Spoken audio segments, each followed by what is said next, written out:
The story of Prophet Musa is one of courage, patience, and unwavering faith in Allah. His life is a testament to the eternal struggle between truth and falsehood, justice and tyranny, and faith and arrogance. Musa was chosen by Allah not only to lead the children of Israel out of bondage, but also to deliver divine guidance that continues to shape the lives of millions. Through trials, miracles, and lessons of obedience, his story reflects the eternal principles of justice, mercy, and the importance of moral conduct. This narrative recounts his challenges with Pharaoh, interactions with his people, encounters with tyrants like Karen, his journey to Mount Sinai, and his meeting with the mysterious and wise Al-Qaeda. It draws from the Quran, Hadith, and historical accounts, offering timeless lessons for humanity. Among the early challenges in Musa's mission was confronting Karen, a man whose wealth had made him arrogant. Karen believed his riches were a result of his own abilities, reflecting a common human misconception that personal success is independent of divine providence. However, those endowed with true understanding, who possessed religious knowledge, offered a different perspective and said, "Woe to you! The reward of Allah is best for those who believe and act righteously, but none except those who are patient shall attain this." Surah Al-Qasas, Ayah 80. Prophet Musa explained to Karen that hoarding wealth and spending it selfishly disrupts the balance of society, spreads evil, and draws one away from Allah's mercy. Karen, however, was not receptive. He saw no value in giving away even a fraction of his wealth for righteousness, preferring the comfort of his possessions. When asked to pay zakat, he not only refused but bribed others to spread falsehoods against Musa, claiming personal motives behind the command. So we caused the earth to swallow him and his dwelling place. Then he had no group or party to help him against Allah, nor was he one of those who could save themselves. Surah Al-Qasas, Ayah 81. Lesson for all generations. Even small acts of giving, performed consistently, cultivate virtue and obedience.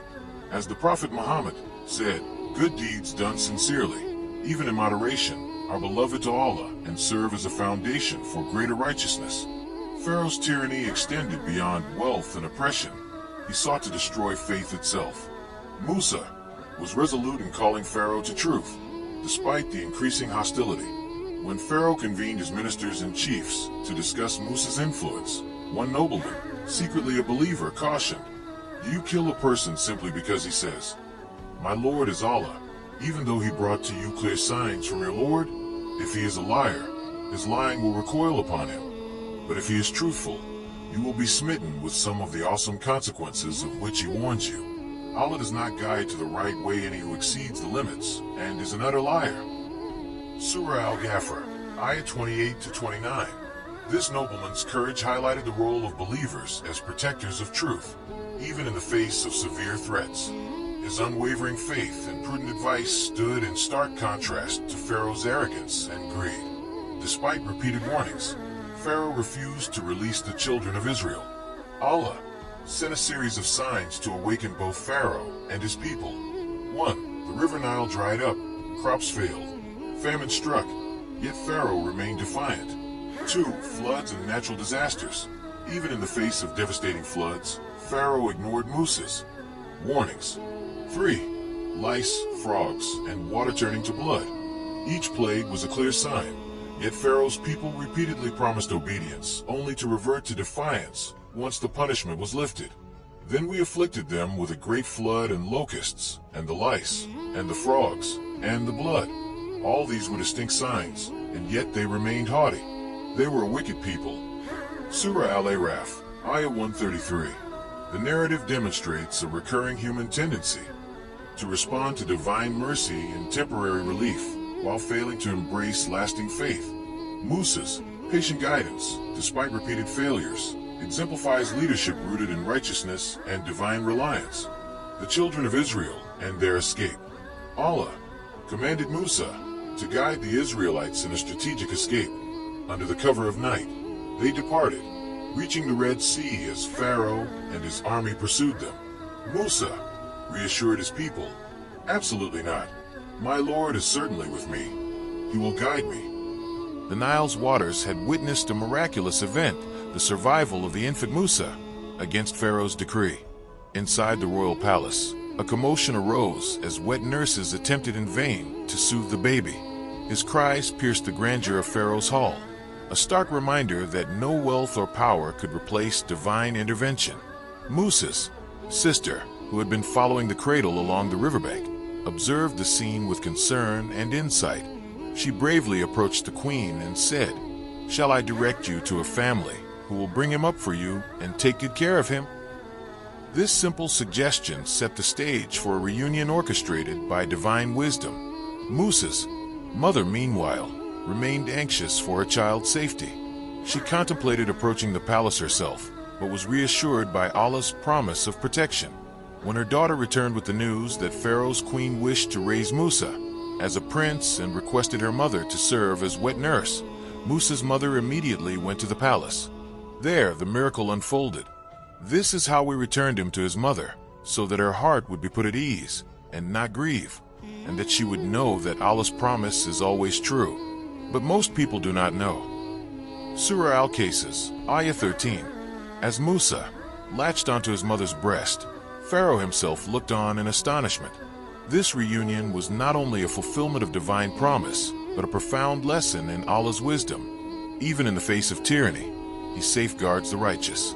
As Musa, through Allah, blessed him with wisdom, knowledge, and physical strength, qualities befitting a messenger. Despite the luxury of Pharaoh's palace, his heart remained conscious of justice and fairness. He observed the inequalities around him, and his curiosity led him to question the polytheistic practices of the Egyptians. One day, as Musa walked through the city, he encountered a violent confrontation. An Israelite was being beaten by an Egyptian oppressor. Musa intervened, acting on instinct and divine strength. Once he entered the city at a time when its people were heedless, and he encountered two men fighting, one of whom belonged to his own people and the other to his foes. Now the man belonging to Musa's own people cried out to him for help against the man from the foes, and Musa struck him with his fist. Surah Al-Qasus, Ayah 15. Though his intervention was meant to protect the oppressed, it led to unintended consequences. Musa immediately recognized the incident as a product of Satan's misguidance. This is from Shaitan's handiwork. He is certainly a sworn, misleading enemy. Filled with remorse, Musa turned to Allah in repentance, seeking forgiveness for what had occurred by accident. So he forgave him, for he is indeed the all-forgiving, most merciful. Surah Al-Qasus, Ayah 16. From that moment Musa vowed never to support wrongdoing again. "My Lord, because of the favor that you have done me, I shall never support those who do evil." Surah Al-Qasus, Ayah 17. This marked a turning point in his life. He understood that he could no longer remain a silent observer in Pharaoh's oppressive regime. The very next day, Musa witnessed another conflict. The same Israelite was involved in a brawl with a different individual. Musa approached him, warning of persistent wrongdoing. "Indeed, you are an evident, persistent deviator." Surah Al-Qasus, Ayah 18. "O Musa, do you intend to kill me as you killed a man yesterday? You only want to be a tyrant in the land. You do not intend to make peace." Surah Al-Qasus, Ayah 19. This exchange did not remain hidden. Word spread quickly, and soon a warning reached Musa that Pharaoh's elite were conspiring against him. "O Moses, indeed the eminent ones are conferring over you, intending to kill you. So leave the city." Surah Al-Qasus, Ayah 20. The threat was clear. No trial awaited Musa, only the intent of assassination. This marked the beginning of his departure from Egypt, setting him on a path that would lead to prophethood and the liberation of his people. Musa heeded the warning and left the city under the cover of night. Guided by Allah, he traveled towards the land of Midian, a place that would become crucial in his spiritual and practical development. Along the way, Musa reflected on the injustices he had witnessed, the oppression of his people, the arrogance of Pharaoh, and the corruption of the powerful. He carried within him a resolve shaped by divine instruction to act with justice, protect the weak, and remain steadfast in faith. After traveling tirelessly for 8 days across the scorching desert, Musa finally arrived at a watering hole on the border of Midian. His body was exhausted, his stomach empty, and his feet blistered from walking barefoot. Yet, despite his own hardship, his concern turned immediately to others. Under the shade of a tree near a spring, he observed two young women struggling to prevent their sheep from mingling with other herds. Musa approached them and asked, "What's the problem?"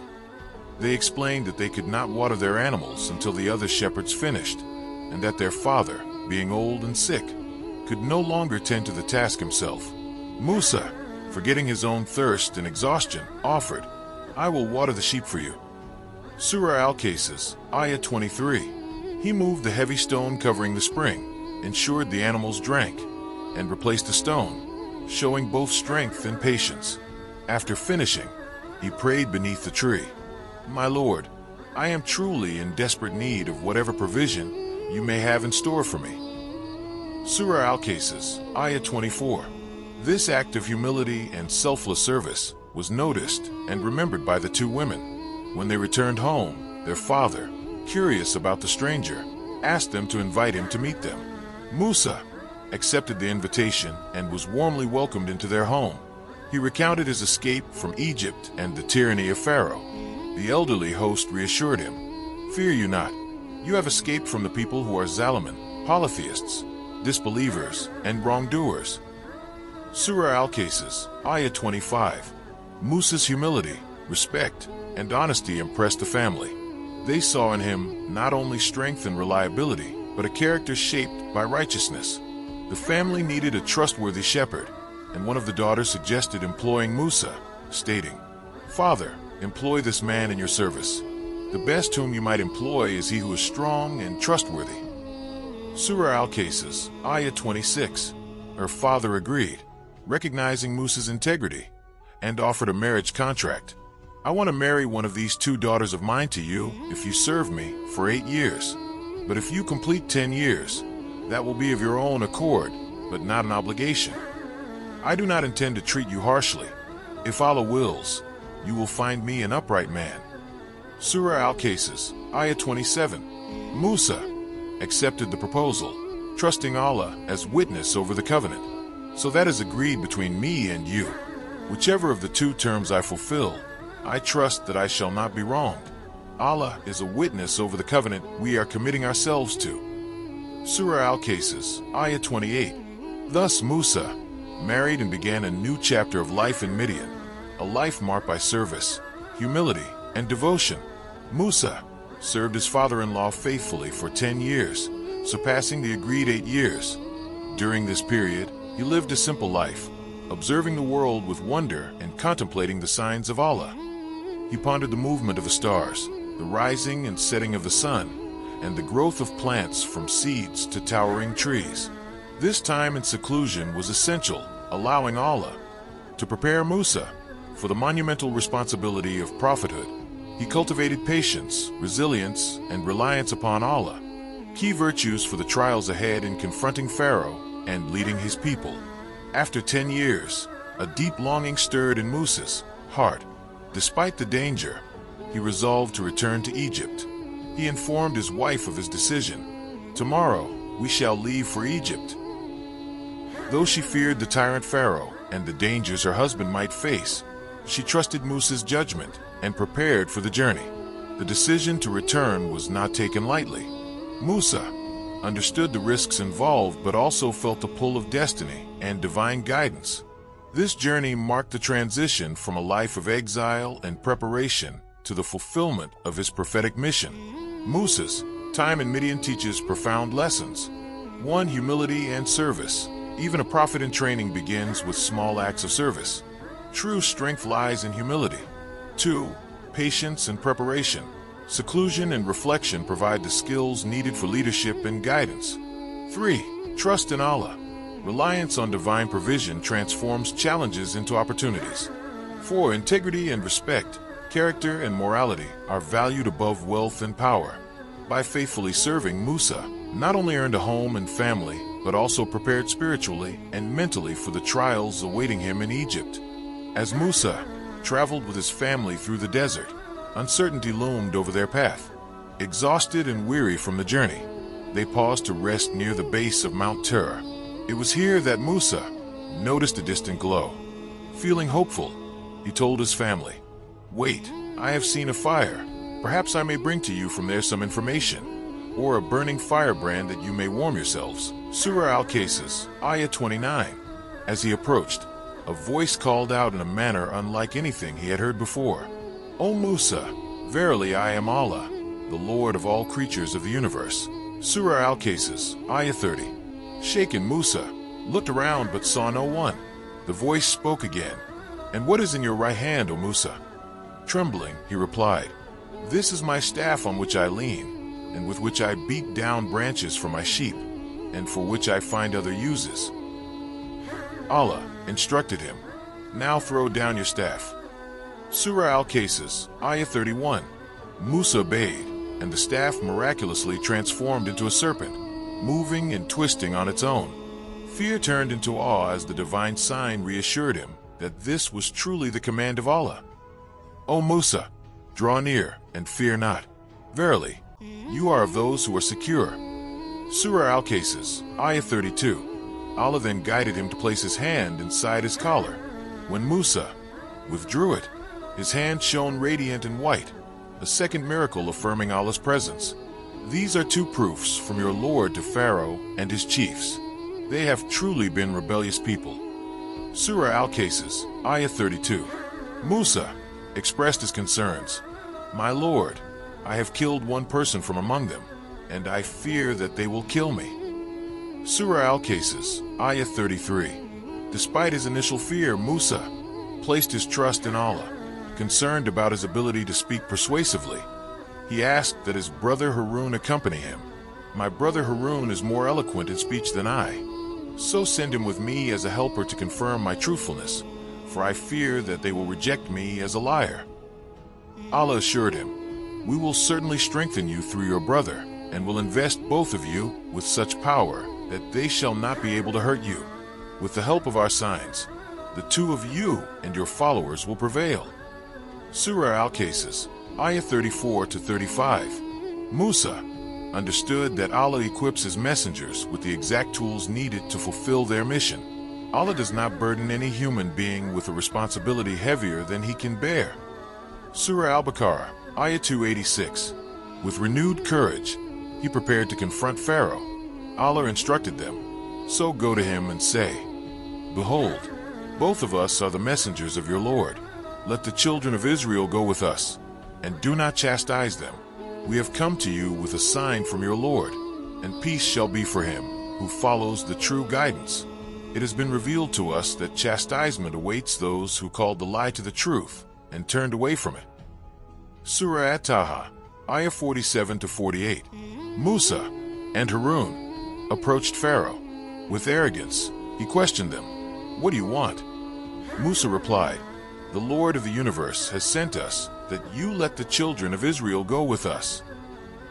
Surah Ash-Shu'ara, Ayah 16 to 17. Pharaoh, angered by the audacity of the man he had once raised, said, "Did we not raise you among us as a child, and you stayed several years of your life in our care? And then you committed that crime of yours. You were so ungrateful."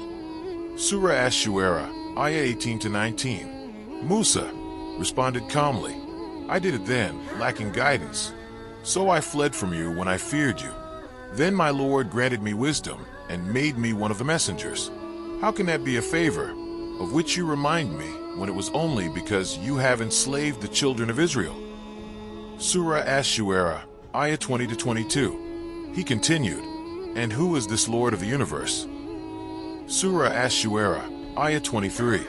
"The Lord of the heavens and the earth and of all that is between them, if you were only to believe." Surah Ash-Shu'ara, Ayah 24. Pharaoh, refusing to accept any authority higher than his own, mocked Musa and declared him mad. "This messenger of yours who has been sent to you is simply mad." Surah Ash-Shu'ara, Ayah 27. Despite Pharaoh's arrogance, Musa continued, "He is the Lord of the east and the west, and all between them. If you only had any understanding." Surah Ash-Shu'ara, Ayah 28. Pharaoh demanded proof. "Then bring it if you are truthful at all." Surah Ash-Shu'ara, Ayah 31. Musa obeyed. He cast down his staff. which became a massive serpent, terrifying all who witnessed it. He also drew his hand from his collar, showing it bright white for everyone to see. Surah Ash-Shu'ara, Ayah 32-33. The city was abuzz with anticipation. People from every corner had gathered to witness the epic contest between Musa and the Pharaoh's most skilled magicians. On one side, the magicians stood with pride, confident in their deception and illusion. On the other stood Musa, the prince of Egypt turned prophet, boldly confronting the Pharaoh with the power of truth. The stakes were high. A victory for the Pharaoh's magicians would uphold his reign and humiliate Musa, painting him as a fraud. A victory for Musa would not only prove his divine mission, but also inspire the people to recognize the authority of Allah and challenge the tyranny of Pharaoh. The magicians approached Pharaoh first. They asked, "Shall we have a reward if we win?" Pharaoh promised them honor and proximity to his throne if they succeeded. Then they turned to Musa. "O Musa, will you first throw your rod, or shall we throw?" Musa replied humbly, "You throw first." The magicians cast their rods, which seemed to magically transform into serpents, captivating the audience. The crowd gasped, amazed by what appeared to be real magic. Even Musa felt a surge of fear in his heart, uncertain if his act could overpower their illusion. Surah Al-Araf, Ayah 113-116. Allah reassured him, "Fear not, for it is you who will prevail. And throw down what is in your right hand. It will swallow up all that they have wrought. They have wrought only a magician's stratagem. A magician cannot come to any good, come whence he may." Surah At-Taha, Ayah 69. With faith and courage, Musa cast down his staff. Instantly, it transformed into a giant serpent that devoured the illusions of the Pharaoh's magicians. The staff reverted to its original form when Musa picked it up, leaving the crowd in awe. All the Pharaoh's magicians fell into prostration, declaring, "We now believe in the Lord of all worlds, the Lord of Musa and Harun." Surah Ash-Shu'ara, Ayah 46-48. The Pharaoh, furious and humiliated, threatened them, "You have believed in him before I give you leave. Surely, he indeed is your chief, who has taught you magic. So verily, you shall come to know. Verily, I will cut off your hands and your feet on opposite sides, and I will crucify you all." Surah Ash-Shu'ara, Ayah 49. Fearlessly, the magicians replied, "That would be no harm. Surely to our Lord, we will all return. We hope that our Lord will forgive our sins, as we are the first to believe." Surah Ash-Shu'ara, Ayah 50-51. Despite the undeniable miracles, Pharaoh's pride could not be subdued. He spread false rumors, executed the magicians, and reinforced tyranny across Egypt, tightening his grip on the children of Israel. Back in his palace, Pharaoh's anger boiled over. He argued with ministers, drank heavily to calm himself, and summoned elders to strategize against Musa. When Haman, his senior minister, voiced reason, Pharaoh disregarded it, asking, "Am I a liar, O Haman?" Haman responded cautiously, "Who dared to accuse Pharaoh of lying?"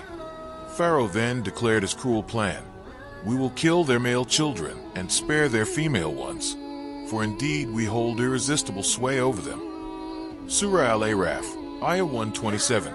Seeking to assert his ego further, Pharaoh ordered Haman to build a lofty tower, claiming he wanted to challenge the God of Musa. Scholars debate whether the tower was ever completed, though it symbolized Pharaoh's arrogance. Meanwhile, his army continued oppressing the children of Israel. Musa guided his people patiently, reminding them to place their trust in Allah. Seek help through Allah and be patient. Indeed, the earth belongs to Allah. He causes to inherit it whom He wills of His servants, and the best outcome is for the righteous. Surah Al-Araf, Ayah 128-129. Amid the chaos, Musa faced another test. Karen, a man of immense wealth among the children of Israel. Allah had blessed Karen with treasures beyond imagination, grand mansions, extravagant clothing, and countless servants. The Quran emphasizes the magnitude of his wealth. "We gave him of treasures whose keys would burden a band of strong men." Surah Al-Qasas, Ayah 76. Karen's arrogance reached its peak. Despite being repeatedly advised by Musa to use his wealth for good and remain humble, He insisted on hoarding it and displaying it as a symbol of pride. He even spread false rumors, claiming that Musa had invented the law of zakat for personal gain. Musa turned to Allah, and the Quran records the outcome. So we caused the earth to swallow him and his dwelling place. Then he had no group or party to help him against Allah, nor was he one of those who could save themselves. Surah Al-Qasas, Ayah 81. This event serves as a timeless reminder of the consequences of arrogance, greed, and ingratitude. Even the greatest wealth is meaningless if one forgets the source of their blessings. Amid Pharaoh's oppression, a nobleman, like Asiya, discreetly believed in Allah and courageously spoke out in defense of Musa. Do you kill a person simply because he says, "My Lord is Allah," even though he brought to you clear signs from your Lord? If he is a liar, his lying will recoil upon him. But if he is truthful, you will be smitten with some of the awesome consequences of which he warns you. Allah does not guide to the right way any who exceeds the limits, and is an utter liar. My people, today the kingdom is yours, and you are supreme in the land. But if Allah's chastisement were to come upon you, who will come to our help? Surah Al-Ghafir, Ayah 28 to 29. Pharaoh threatened the nobleman, but he remained steadfast, knowing Allah would protect him. Prophet Musa continued to demand the release of the Israelites, but Pharaoh ignored the warnings. As punishment, Allah set a series of calamities. 1. The Nile dried up, causing famine. 2. A massive flood destroyed crops. 3. Infestations of lice and frogs spread disease and chaos. 4. Water turning to blood demonstrated Allah's power. 5. Locusts ravaged the land. Each time, the Egyptians pleaded for relief, promising to release the Israelites, only to break their word after the plague subsided. Surah Al-Araf, Ayah 132 to 134. Musa interceded for them, showing mercy, but Pharaoh's arrogance remained unshaken. Finally, Allah inspired Musa to lead his people in a secret exodus at night. Travel by night with my servants. Surah Taha, Ayah 77. They reached the Red Sea by morning, but Pharaoh pursued them with his army. The Israelites panicked. We are overtaken for sure. Surah Ash-Shu'ara, Ayah 61. Musa reassured them, absolutely not. My Lord is certainly with me. He will guide me. Surah Ash-Shu'ara, Ayah 62. At Allah's command, Musa struck the sea with his staff, and it miraculously parted, creating a path for the Israelites. Pharaoh's army followed but was drowned as the waters returned. Now you believe, although you disobeyed earlier and were one of the mischief makers. We shall now save your corpse, that you may serve as a sign of warning for all posterity. Surah Yunus, Ayah 91 to 92. Despite witnessing these miracles, the Israelites still struggled with ingratitude. They requested a god like the idol worshippers they passed, and complained about their food, even after Allah provided manna and quail. O Musa, we cannot endure one and the same sort of food. Pray your Lord to bring for us the products of the earth. Surah Al-Baqarah, Ayah 61. Musa reminded them, would you exchange that which is better for that which is lower? Surah Al-Baqarah, Ayah 61. When they faced a shortage of water, Allah commanded Musa to strike a rock, yielding 12 springs for the 12 tribes. Upon reaching the promised land, the Israelites hesitated to conquer Canaan despite their vast numbers, reportedly 600,000. Only 2 men trusted Allah's plan and were ready to fight. Musa urged his people, enter the holy land which Allah has ordained for you, and do not turn back, for then you will turn about losers. Surah Al-Maidah, Ayah 21. Musa meets Allah and receives the laws. Frustrated by his people's persistent transgressions, Musa sought guidance from Allah. He was instructed to fast for 40 days at Mount Sinai. After breaking his fast mistakenly, Allah told him, the odor of the faster's mouth is more fragrant to me than the rose. Go back and fast 10 days, then come back to me. Surah Al-Araf, Ayah 143.